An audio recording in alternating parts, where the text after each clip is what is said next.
I came home that evening like any other, keys jingling in my hand, the smell of leftover takeout still clinging to the bag. Lisa was sitting on the couch, scrolling through her phone, the kind of calm that felt unusual. "Hey," I said, dropping my bag. "Long day?" She didn't look up. "We need to talk." My stomach sank. I set the bag down carefully, too aware that words like this always led somewhere I didn't want to go.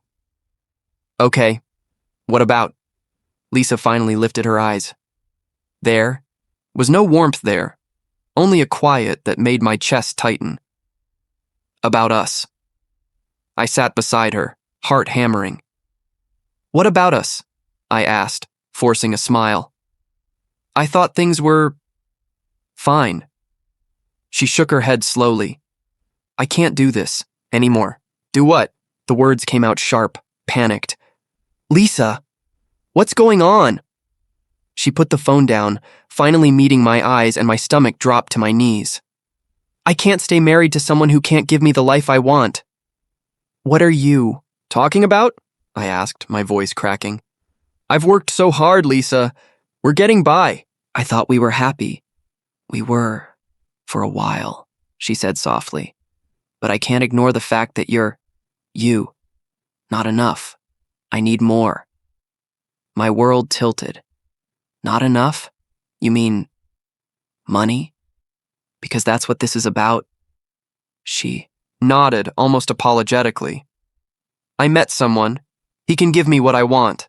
I'm leaving, and I need you to understand." I felt like the air had been ripped out of my lungs. "You're leaving me? Just like that? After everything?" "I've thought about this for months," she said, standing. "I'm sorry, but this is best for me." I jumped to my feet, anger and disbelief twisting together. "Best for you? You're leaving me for money? For some guy who can buy you stupid things you think you need?" Her face hardened. "It's not just about money. I want security, comfort, a future where I'm not always worried. You can't give me that. I've given you everything I have," I shouted. "My love, my heart, everything." She crossed her arms. "Love isn't enough. I want more than words." I felt a laugh that wasn't funny escape me. "So all those nights you said you loved me, that was a lie?" "No," she said quietly. "It was real at the time. But things change. People change." I sank back onto the couch, my head in my hands. "So I'm just nothing now?" "You were never nothing," she said. "But I need something more. I'm sorry." "Sorry?" I spat the word out like venom. "Do you know what that word means when it comes from you?" She didn't answer, just looked at me with that cold, steady gaze. My heart hammered, but there was nothing I could do. Nothing. "You're going to regret this," I whispered, more to myself than to her. "I swear, you'll regret this." She shook her head. "Maybe, or maybe I won't. Goodbye." And just like that, she walked out the door. The sound of the lock clicking behind her was deafening. I stayed there for what felt like hours, staring at the empty space she had left, my chest tight, my hands trembling. I remembered the first night we met. How she laughed at my stupid jokes, how she touched my hand lightly like she actually cared. And now, nothing. Just a hollow apartment and the echo of her footsteps leaving. I wanted to scream. I wanted to run after her, to beg, to cry. But I couldn't. I just sat there, numb, as if I'd been hit so hard I couldn't even process the pain. I felt humiliated, betrayed, angry. How could someone who said they loved me treat me like I was disposable? How could she trade years of shared moments for a bank account? My phone buzzed. A message from Mark. "You okay, man?" I stared at it, tears burning my eyes. How could I explain? How could I even begin to tell him that the woman I trusted with my heart had just walked out, leaving me with nothing but memories and shattered pride? I didn't answer. I couldn't. I was broken in ways that didn't show on the surface, and I didn't know how to fix it. Eventually, I got up and went to the bedroom, collapsing onto the bed. The sheets smelled faintly like her perfume. I hugged my pillow tight, imagining it was her, just for a second, before the reality slammed back into me. She was gone. And I was alone. I buried my face in my pillow, willing myself not to scream, not to cry, not to feel the full weight of it. But the tears came anyway. Silent, hot, relentless. And in that moment, lying on my bed, I realized my life had changed forever. I didn't leave my apartment for 3 days. The world outside felt meaningless, like it was moving too fast for me to catch up. I barely ate, barely slept. The stack of unopened bills on my kitchen counter stared at me like accusing eyes. My phone buzzed. Mark. I ignored it. Again. The 4th day, the persistent buzzing finally broke me. I answered, voice hoarse. What do you want? Seriously? Mark said, sounding frustrated but calm. You're alive, right? I thought you might have disappeared into the floor. I laughed bitterly. Funny. Hilarious. I've been alive. Just existing. Existing? You mean moping around, staring at walls, feeling sorry for yourself? I stayed silent. I didn't want to argue. I didn't want to think. Look, I know what happened, Mark said, softer now. But bro, you can't stay like this forever. Like what? I snapped. I've been left, Mark, betrayed. I'm nothing. You think I can just shake it off? You're not nothing, he said firmly. You're just lost, hurt. But hurt passes. You don't get to quit on yourself because someone else was selfish. I shook my head, even though he couldn't see me. It's not that simple. She left me for him, for money. She chose someone else over everything we had. What's left for me? Everything you haven't taken back yet, Mark said. You're letting her control your life by sitting in that apartment staring at walls. You gotta take it back. You gotta take control. I scoffed. Control? How do I take control when my heart's been ripped out, when everything I thought mattered doesn't? Mark paused. I could hear him thinking. Start small, one step at a time. Stop feeling sorry for yourself. You're smarter than this, stronger than this. Strong. I feel weak, Mark. Broken. Broken people can rebuild, idiot. You just have to want it. I leaned back on the couch, staring at the ceiling. His words sounded reasonable, but I felt nothing. I didn't want to rebuild. I wanted to disappear. You know, he continued, I get why you're mad. I get it. But dwelling on it won't fix anything. It won't bring her back, and it sure as hell won't make you better. I bit my lip, fighting back a flood of tears. Better? How do I even start? Everything's ruined. My home, my heart, my pride. How do I start over when it feels like the ground's been ripped from under me? You start by standing up, Mark said. Even if it's just to brush your teeth today. Even if it's just to go outside and breathe. You start small, then you grow. You're not a victim. You're a guy who's been given a chance to prove he's worth more. I shook my head again. I don't feel like that guy. I feel like nothing. No, he said, voice sharper. You're feeling human. That's different. That's okay. But you need to act human too. You need to fight back. Not for her. Not for anyone else. For yourself. I let out a long sigh, feeling my chest tighten. Fight. For myself, right? I don't even know where to start. Start by deciding you want to, he said simply. Decide today, even if it's just in your head. I'm not staying down. I'll rise. I'll fix this. That's step 1. I stayed quiet. For once, I let his words sink in. The apartment felt colder, emptier, but something inside me flickered. A tiny spark of stubbornness. A small, quiet voice saying, I don't have to stay broken. I guess I could try, I murmured, almost to myself. I don't know how, but maybe I could try. Good, Mark said, a hint of relief in his voice. That's all you need for now. Just try. You don't need a plan, a strategy, or revenge yet. Just start moving. One step. I hung up the phone and sat in silence for a long moment. The room felt the same, the walls still closed in, but my thoughts were shifting. I didn't have answers, but I had a decision. A vague, messy, incomplete decision, but it was mine. I could either stay here letting everything break me further, or I could start climbing. I didn't know what I'd find at the top or if it was worth it. But the thought of being trapped in this despair forever was unbearable. I rose slowly, feeling the stiffness in my body. I opened the blinds and let the sunlight spill in. For the first time in days, I felt the faintest sense of possibility. Not happiness, not peace, just a start. And that was enough. I didn't expect much when I walked into the office that Monday, but the hum of activity made my chest tighten in a good way. I'd spent the last month grinding, refusing to let myself sink back into despair. Long nights, skipped meals, countless cups of coffee, every small win felt like proof that I could still stand on my own. "Hey, you're early," said Sarah, my team lead, looking up from her laptop. "Yeah," I muttered, trying to sound casual.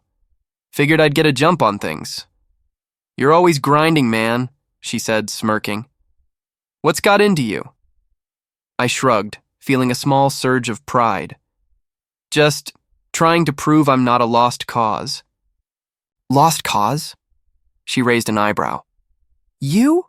Come on, you've got the brains, just needed some motivation." I smiled, bitterly but determined. "Motivation comes in strange forms." She tilted her head. "Let me guess. Love gone." "Wrong?" I froze for a moment, then nodded. "Something like that." She didn't pry further, just handed me a stack of reports. "Well, whatever it is, don't let it destroy your potential. Show us what you've got." I sank into my work, letting the numbers and spreadsheets drown out my thoughts. Every calculation I nailed, every task I finished, felt like a tiny victory. I could feel myself growing sharper, more capable. At lunch, I overheard a conversation between a couple of colleagues. "Did you see Lisa's post?" one said, scrolling on his phone. I froze. "Which post?" I asked, trying to sound casual. "They're engaged now. David, some guy in finance. Big apartment, nice car. She's flaunting it all." I felt my stomach twist, but I kept my voice steady. Good for her, I guess." One of them laughed. "Yeah, looks like she upgraded pretty fast." I nodded, pretending disinterest, but my mind was racing. That smug smile she always wore. I imagined it fading. I imagined showing up, calm, collected, and turning all that confidence into fear. Not violently, not dramatically, just enough to make her realize she had underestimated me. "You okay?" Sarah asked, snapping me back to the present. I nodded quickly. "Yeah, just thinking." "About Lisa?" I blinked. "Maybe. Life doesn't stop, right?" She shrugged and walked away, leaving me alone with my thoughts. I stared at my computer screen, but it was a blur. I was forming a plan, quiet, precise. I would attend her wedding. Not as a guest. As a storm she would never see coming. She would think I was gone, weak, pathetic. And then I would remind her that the man she discarded still existed. Stronger, smarter, more successful. Later, that week, David came to the office for some paperwork. I saw him from across the room, a confident guy, well-dressed, smiling at everyone like he owned the place. He didn't notice me. I watched him laugh at some joke Lisa had posted about their engagement. I clenched my fists, but not in rage. Calmly, I whispered under my breath, "Not for long." By the end of the week, my small wins were stacking. Reports submitted ahead of schedule, a client presentation that went flawlessly. Every achievement, every nod of approval fed my confidence. I felt myself reclaiming the part of me that Lisa thought was weak. One evening, Mark called. Heard? You've been killing it at work, he said. I chuckled. Yeah, feels good to be needed again. Good, don't stop. And, if you ever want to confront her, you'll be ready. I smiled to myself. Not confront exactly. Just show up. Let her see I'm not the man she threw away. Exactly, he said. And trust me, that's enough. By Friday, I had made a silent pact with myself. I wouldn't let her or anyone else define my worth.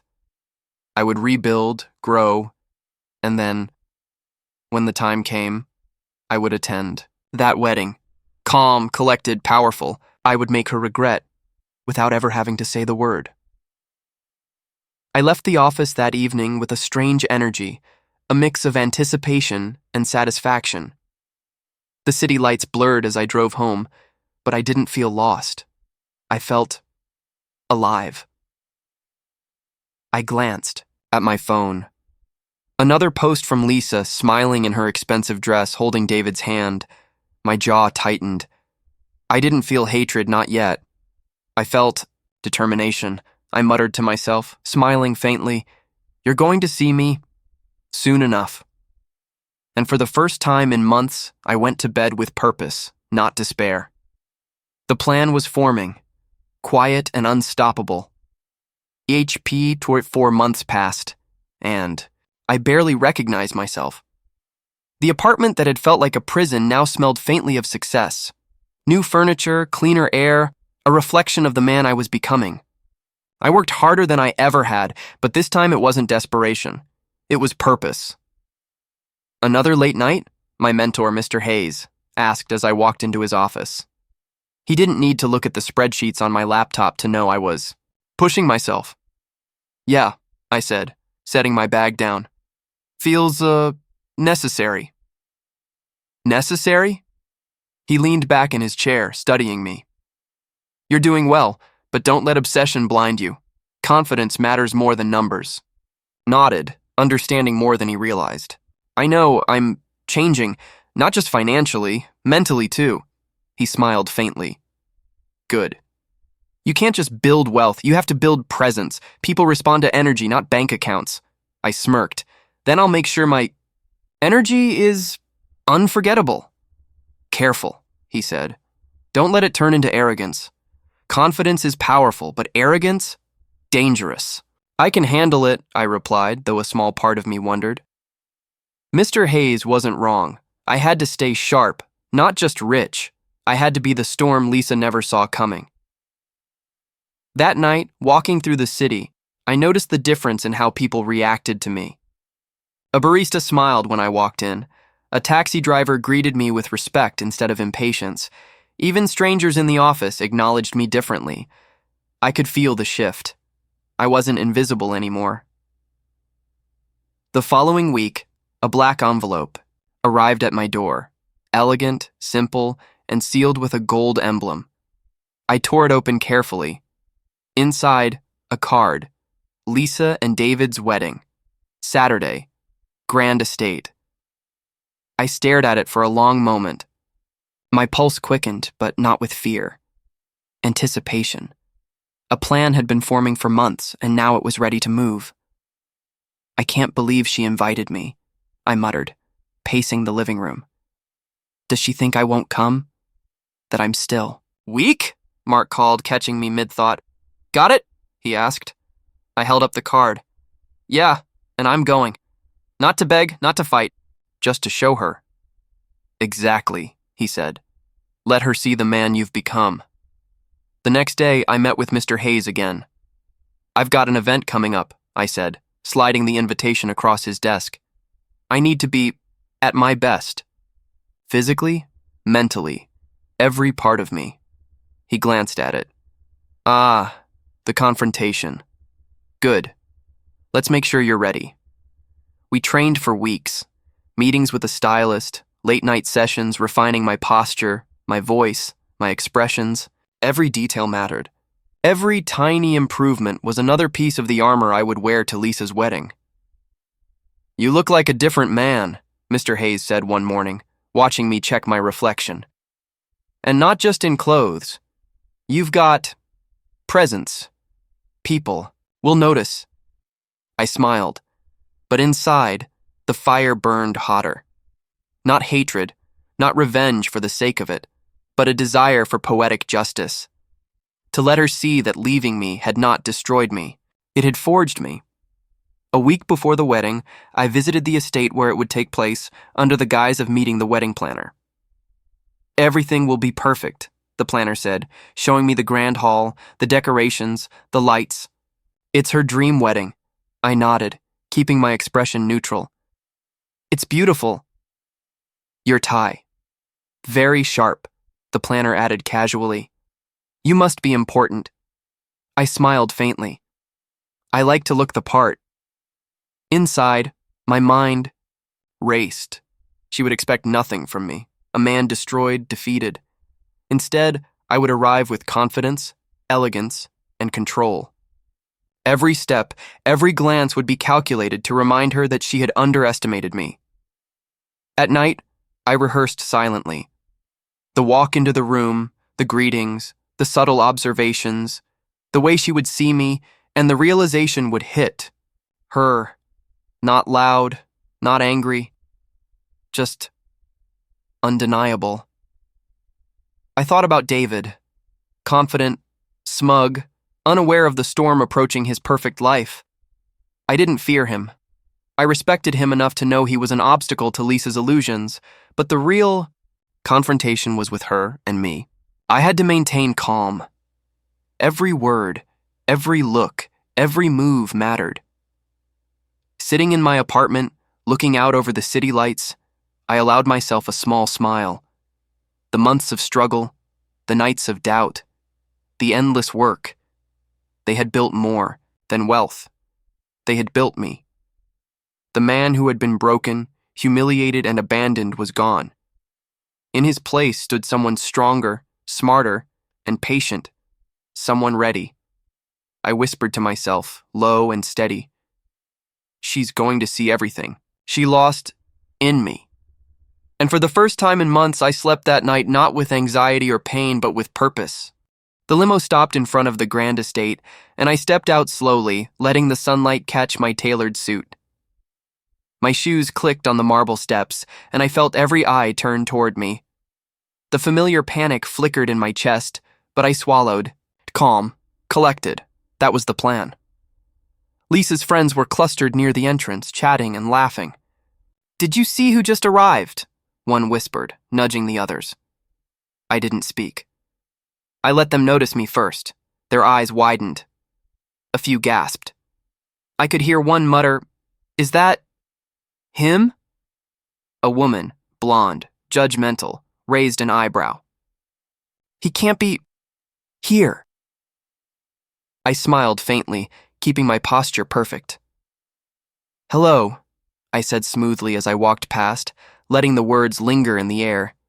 They stumbled over themselves, awkwardly murmuring. We didn't expect." I kept walking, slow and deliberate, enjoying the ripple of tension. Every glance, every whispered comment fueled the fire inside me. Finally, I reached the hall. Guests were mingling, champagne glasses in hand, laughter filling the air.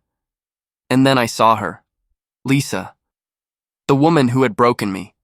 Her smile froze mid-laugh when our eyes met.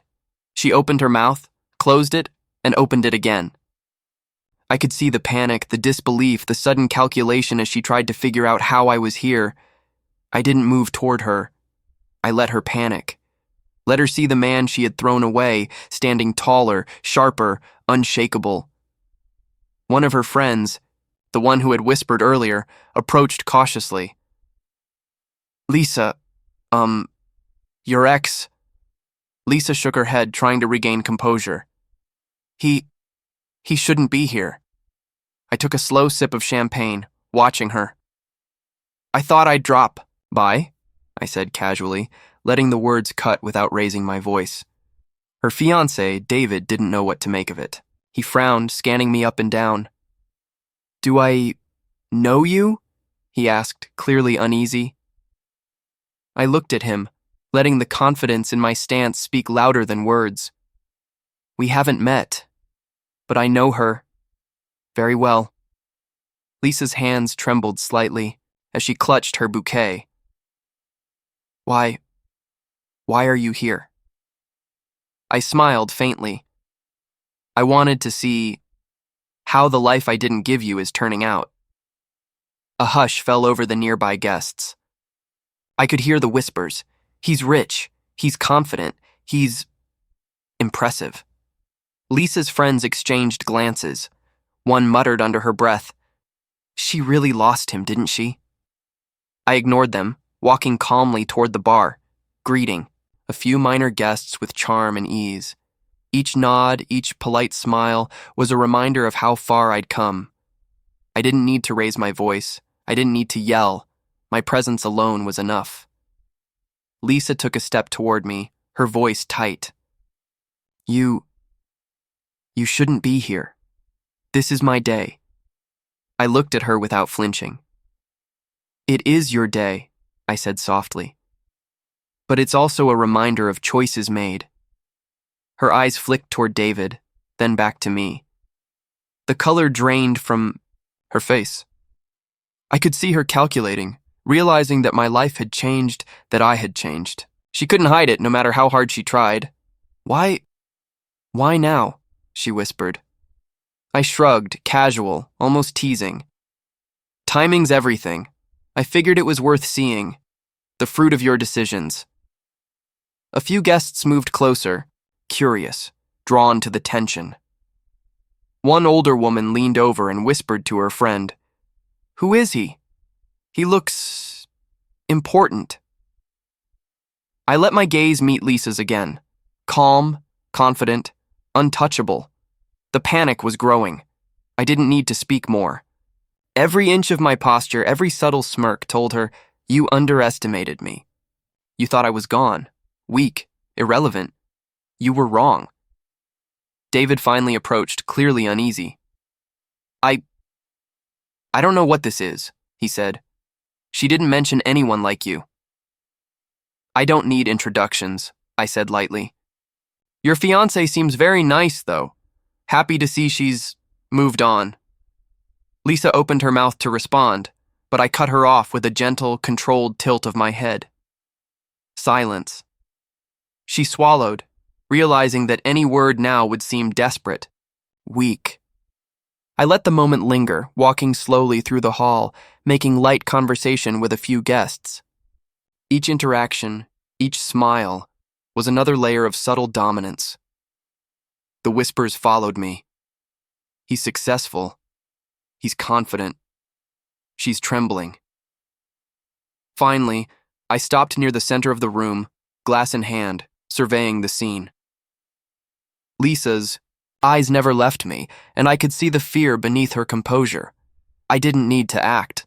The shock, the humiliation, the recognition, they were unfolding perfectly, and I knew in that instant that the transformation, the work, the grind, the nights of pushing myself, had all led to this. Not violence, not confrontation, just presence, just proof. Lisa's panic was my victory, and I planned to savor it silently. HP.6. I moved through the room like I belonged, each step deliberate, each smile controlled.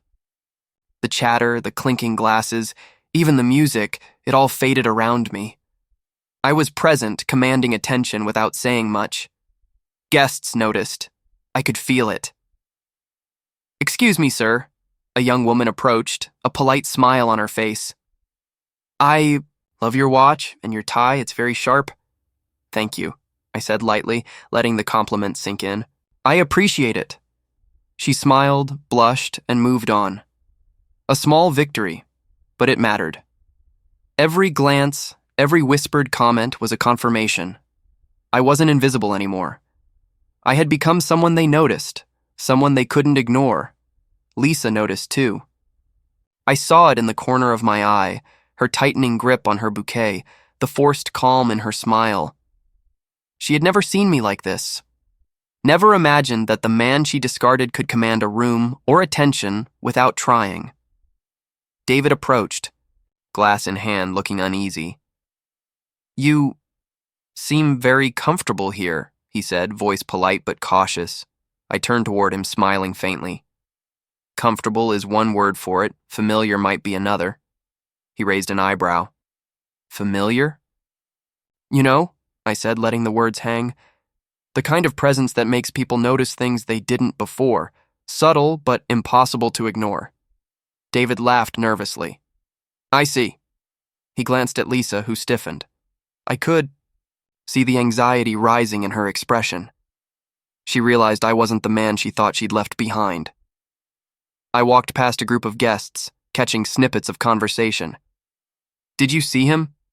He looks different, powerful."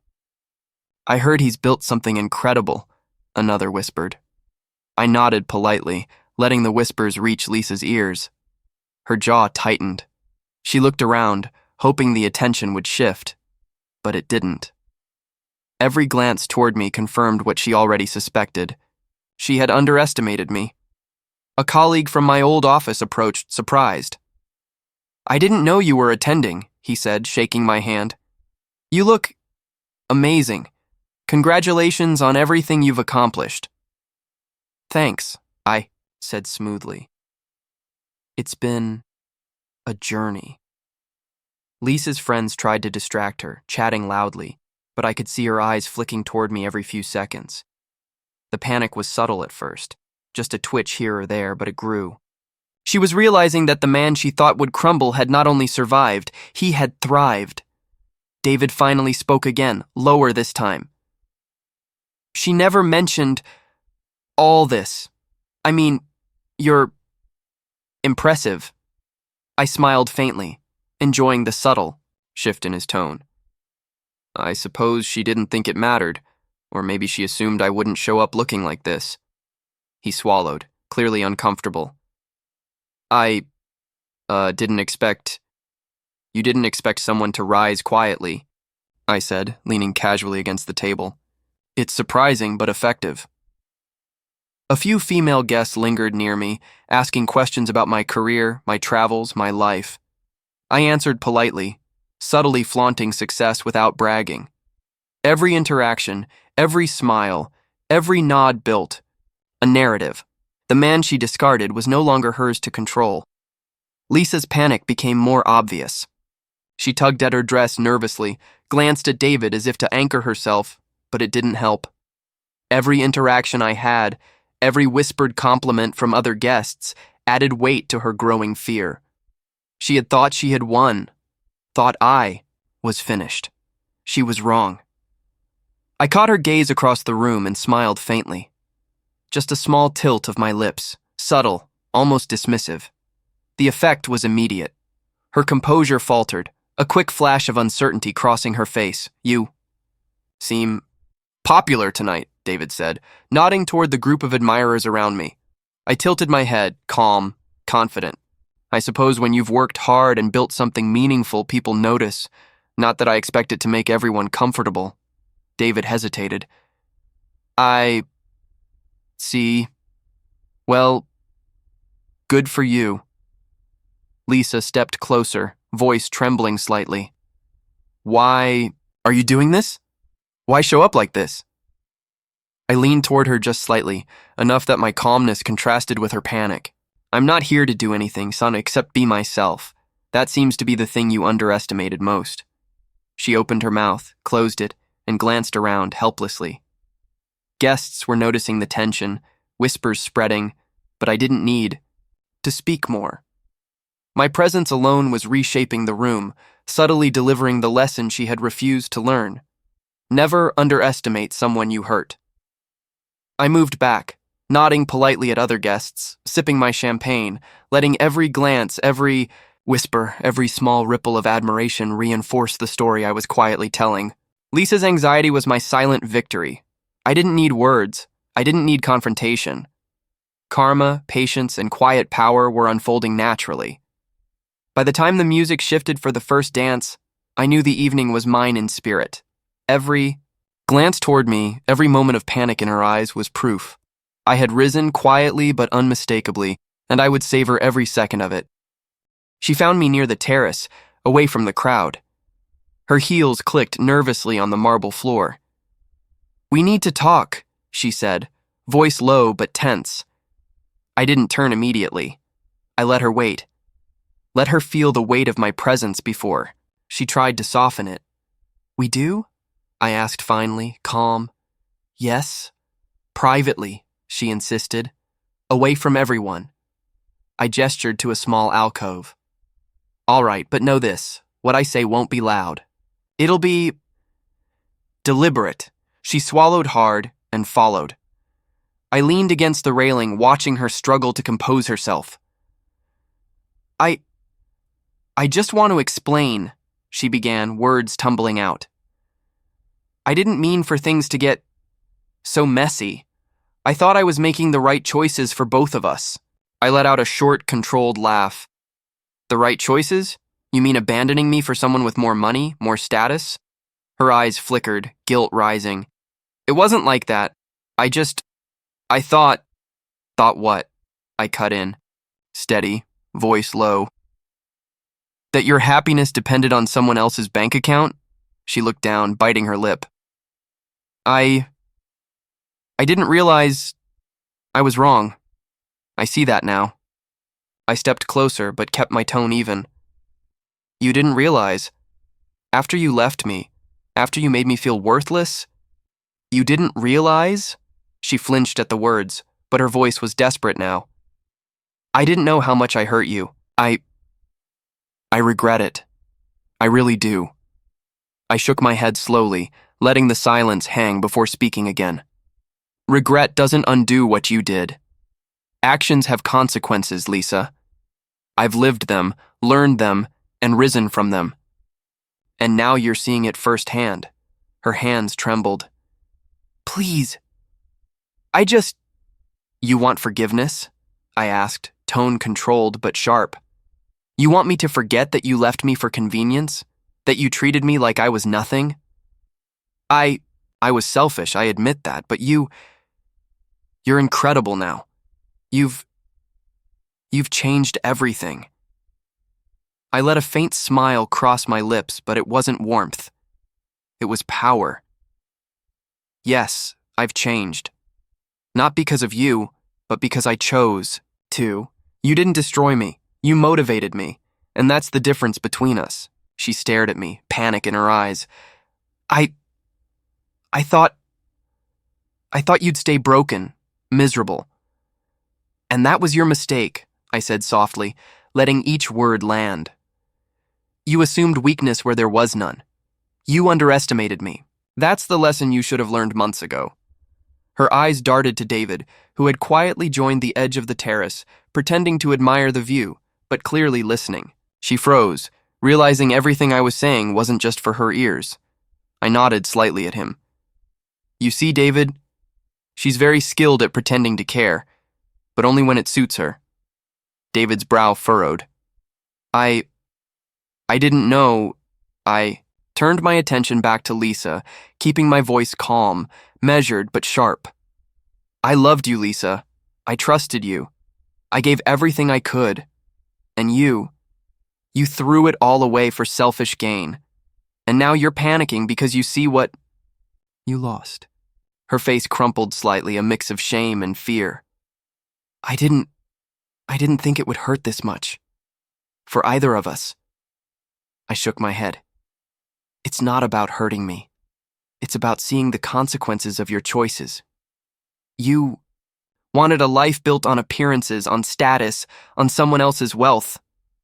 And now, you're standing here, witnessing the man you abandoned, thriving, unbroken, and untouchable by your actions." She swallowed, nodding slowly, tears threatening. I'm sorry, truly." I took a step back, calm, collected. Sorry doesn't erase the past, but it does show that you're aware. That awareness. That's all I needed for closure. I've moved on, Lisa. I've rebuilt my life. I'm in control now. And you're realizing that your choices define you. David looked at her sharply. "Lisa, I had no idea." I smiled faintly at him, not condescendingly, but assuredly. Now you see. Actions have consequences. Words can't undo what's been done.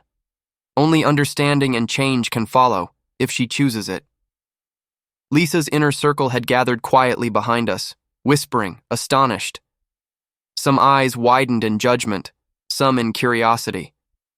Every subtle glance, every murmured reaction was a reflection of the story I had built, without raising my voice, without a scene.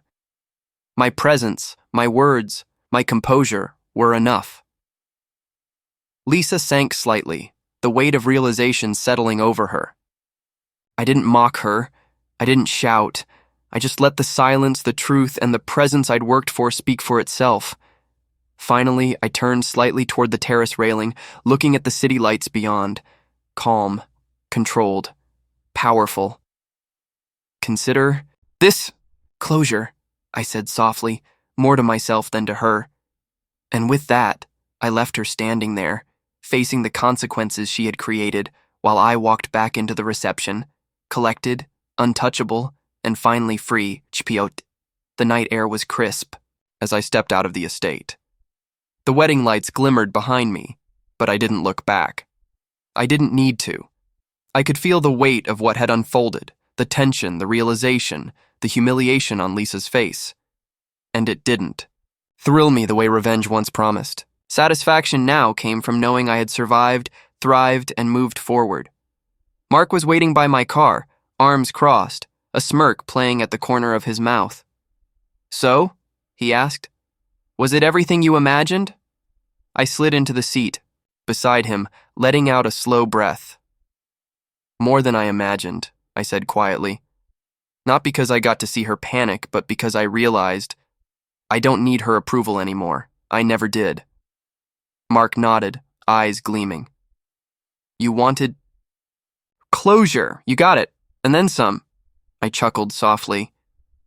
"Closure, yes, but also perspective. All the months of struggle, of doubt, of pushing myself when I felt broken, they weren't just about her. They were about me."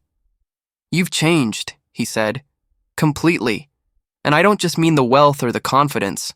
I mean, you're untouchable emotionally now." I looked out at the city lights, thinking about the journey, the loneliness, the nights I wanted to quit, the endless grind. I've been angry, yes, but anger isn't what built me. It was determination, and maybe a little desire to show her what she threw away. Mark laughed. "Fair enough, but that's the past now. You've got the future." I smiled, feeling a calm I hadn't known for months. "I realized something important tonight. People will hurt you, they'll betray you, but no one can take your power unless you give it away. I refuse to give it."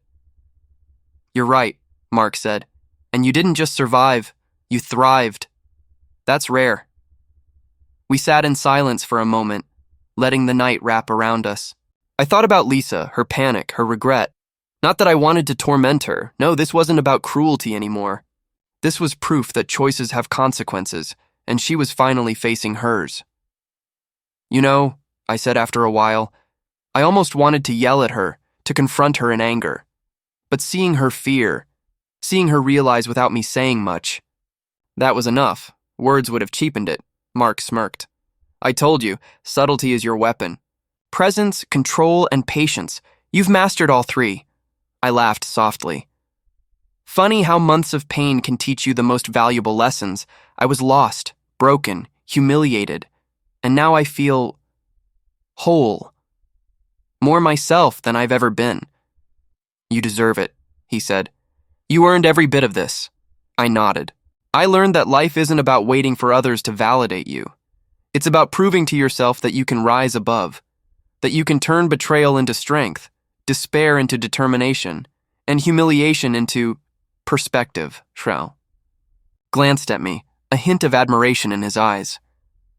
"I'm proud of you, not just for what you achieved tonight, but for who you became in the process." I smiled faintly, letting the warmth of his words settle in. "It's funny. I used to think success was wealth, status, revenge, but now it's more than that. It's freedom. It's knowing I can survive no matter what anyone does, That I control my story. Mark nodded slowly. And the best part? You don't need her approval to feel that. She's irrelevant now. I chuckled softly. She's irrelevant. And that's liberating. I used to think closure meant confronting her, proving myself. But closure is internal. It's knowing I'm stronger, wiser, and happier without the need for anyone's validation. The car fell silent for a few moments, just the hum of the engine and the distant sounds of the city. I reflected on the path I'd walked, the heartbreak, the nights I cried alone, the determination to rebuild. Every step had led to this calm, this quiet victory. You've come a long way, Mark said finally, breaking the silence. And tomorrow? Life goes on. New opportunities, new experiences. Maybe even someone who values you for you. I smiled at the thought, letting it linger. Perhaps. But for now, I just want to savor this moment. The moment I realized I am enough. Always have been. I just needed to remember it. Mark nodded. Well said. And tonight, you didn't just show her the man she lost. You showed yourself who you really are. I leaned back, eyes closed briefly, and let the relief wash over me. Freedom wasn't loud. It wasn't dramatic. It wasn't revenge. It was quiet. It was knowing that I had transformed, that I had reclaimed my life, and that no betrayal could ever take that away again. She's learning the hard way, I said softly, almost to myself. But I've already learned everything I need, too. I'm free, Mark. Truly free. He smiled. And that's the real victory. I exhaled, calm, confident, and finally at peace. The city lights stretched before me, and for the first time in months, I wasn't thinking about what I had lost. I was thinking about everything I'd gained: strength, resilience, and the knowledge that I could face anything. The night held no bitterness, no anger, only the quiet satisfaction of someone who had risen, endured, and emerged victorious.